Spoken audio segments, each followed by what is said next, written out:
My brothers and sisters, greetings. Today we celebrate the 27th Sunday in Ordinary Time. If Jesus were to return to earth in the manner in which he first came, what kind of reception do you think he would get?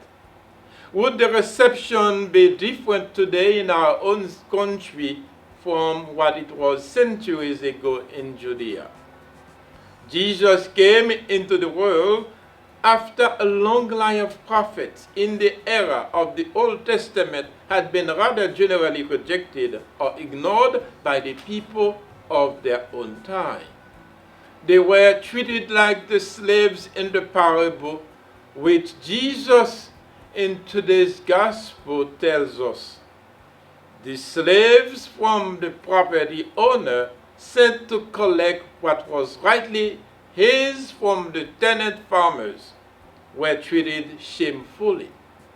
In frustration, the owner sent his own son because he expected that they would respect him. But his son they killed. We need no imagination at all to recognize that the son in the parable represents Jesus himself.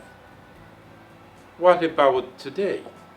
Would Jesus coming anew into our world suffer the same fate which he endured 20 centuries ago?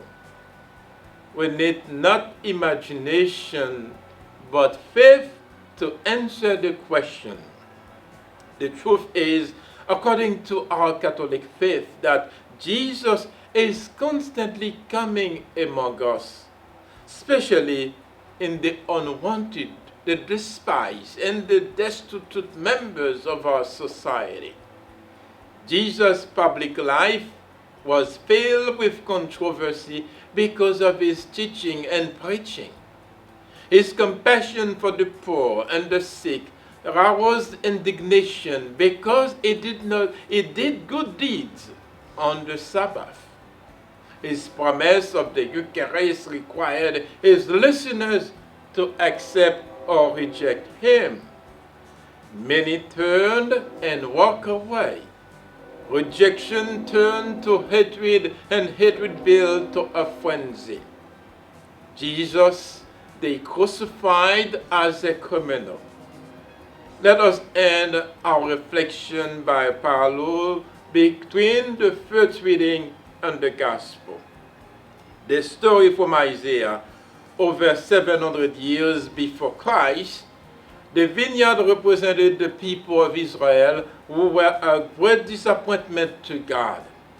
God made them his own special people and blessed them abundantly.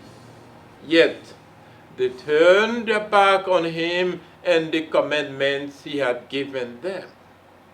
Their lives represented sour grapes after all God had done for them.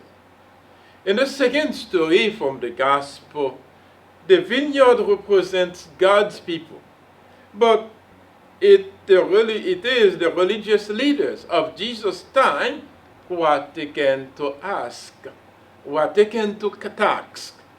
They ignored their responsibilities to God and control and led God's people not in God's ways, but to protect their own interests. The people of God was not really matter for them. What was really matter is their own interest. Let us, my brothers and sisters, do our best to take our responsibility to lead the people of God in the right way. The way to peace, to justice, to love, as Jesus did for us by dying on the cross to give us eternal life. May he bless you.